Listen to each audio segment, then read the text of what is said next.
In this final video, we're going to cover ways that you can drive some traffic to your blog and ways that you can monetize your blog to make some extra cash.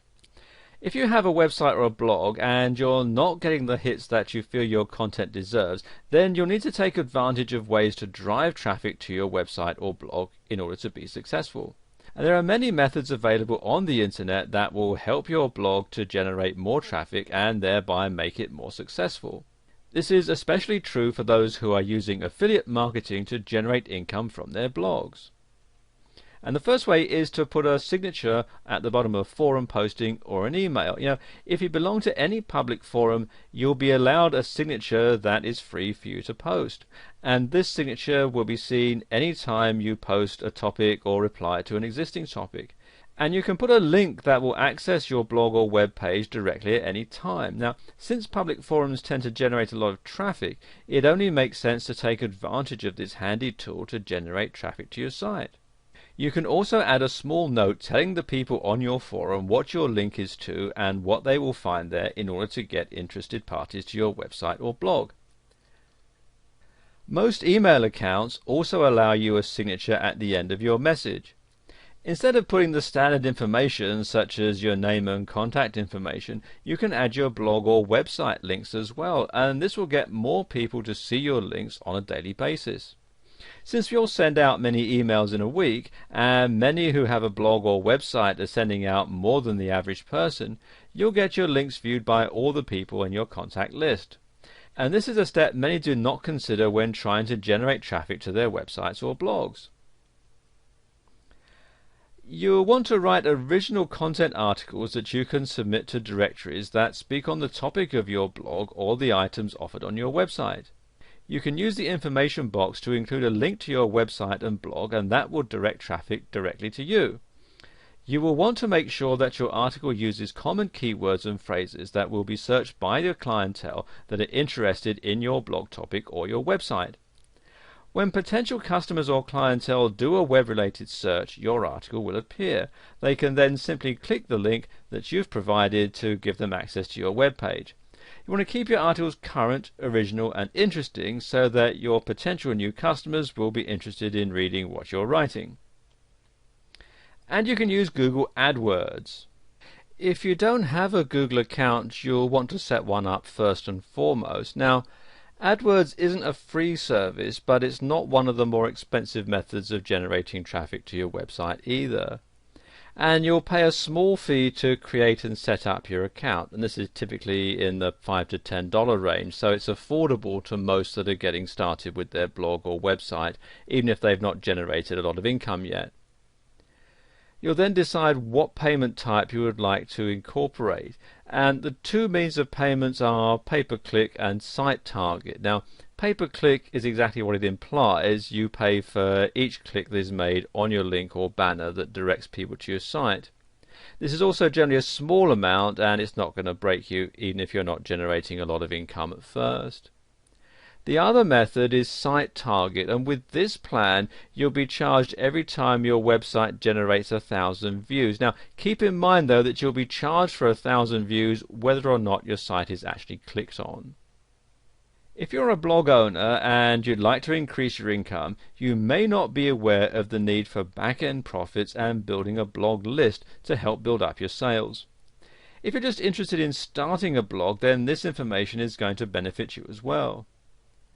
When you're selling items or software online, you typically are not going to make much money or generate much income from your first few sales, as this is typically going to fund the startup costs associated with starting your website or blog. It's the sales after that, or the back-end sales, that will generate more profit for your blog or website. Because the cost of marketing will and can exceed the initial payments made to you, you'll not start to make much profit on your first few orders. Most people will not purchase high-price items from you until they're sure that you are reputable and that you deliver your goods in a timely manner and that these goods are of high quality and as you describe them. You'll be getting small dollar sales at first that will not cover your marketing costs. And this is the most important time for a startup blog or website, as you'll want to make sure that you keep your clientele happy and coming back to your blog or website to purchase your more high-end products or services. And once you've established yourself as a trustworthy seller, people will be more inclined to purchase higher end products from you, as they'll not be concerned about losing any money using your blog or website. Trust is imperative in any online or any brick and mortar type company, and this is even more so when you're running a blog marketing company. Once your first few sales have taken place, the rest of your profit will be considered back end, and they'll generate the most profit from your blog or website. Now, it can be frustrating getting over the initial hump that will take you from breaking even to getting to the point where your main profit is from back-end sales. But you must keep at it and not get too discouraged, as it will happen over time. Once you gain the trust of your clientele, once your business reaches a sort of a critical mass, you'll be able to start generating income from the back end. Once you've gained your clientele or customers' trust, you can offer them an upgrade to their existing account that will offer them certain perks that they would not normally receive as a regular customer.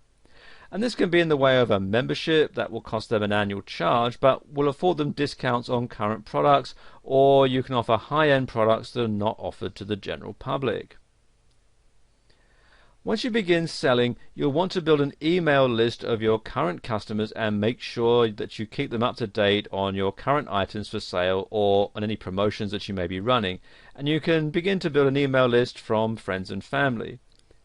If you belong to a public forum, you can add these contacts to your email list, as they may be interested in your products and services, and it may not be prudent for you to advertise directly on your forum, as some forums don't allow free advertising. Once you begin to get a clientele base directly from your blog or website, you'll want to keep contact with these customers so that you'll be able to remain in their minds, and they will be more likely to return to your site and purchase more products from you. When you're sending out promotional emails with free items, don't send out too many of these types in succession. You should instead stagger these emails with sales emails so that your customers on your email list, they don't always expect to get free items all the time, as this is going to cut down your back-end sales to a great degree. So by offering sale items with your promotions, you will be more likely to generate sales along with your free or sale items. Once you have the basics of setting up your blog, of finding a niche market and learning to get article and blog post ideas, then you'll be ready to monetize your site and start some income flowing. By adding some affiliate products and services that are relevant to your niche and putting up some contextual advertising like Google AdSense or Yahoo Publisher, you'll give your visitors choices between what they want to buy and use to solve the problem. It's just a matter of finding the right products to match your website. Some good affiliate programs to start with include ClickBank, and this is the easiest and most popular digital products affiliate program out there, and you can find it at clickbank.com. Then there's pay.com, which you can find at pay.com.com. You have to write it all out. And this is another digital product affiliate site that's growing in popularity, and it's integrated with your PayPal account. Then you've got Amazon.com, and you can find books and audios relevant to almost any niche that you'd care to set up. And Amazon is one of the largest affiliate programs on the web, with a wide assortment of products to choose from. And then there's Commission Junction, which you can hear at cj.com. And it's another biggie, and it has a ton of affiliate programs for some of the major brands. Now, these are just 4, but there are many, many more out there that offer a wide variety of products and services that will help you make money from your website, in addition to any products or services that you're offering personally. Once you have one website and sales system set up, it's very easy to duplicate the same thing in other markets. So you might start out selling custom crafted sewing creations or custom cutlery. However, anything that you're passionate about is something that you can build a site and a thriving, growing business around. Curiosity and creativity are your best allies in the pursuit of new markets to approach, so don't be afraid to experiment. This video series has just scratched the surface of what you can do on the internet, and I wish you the very best success.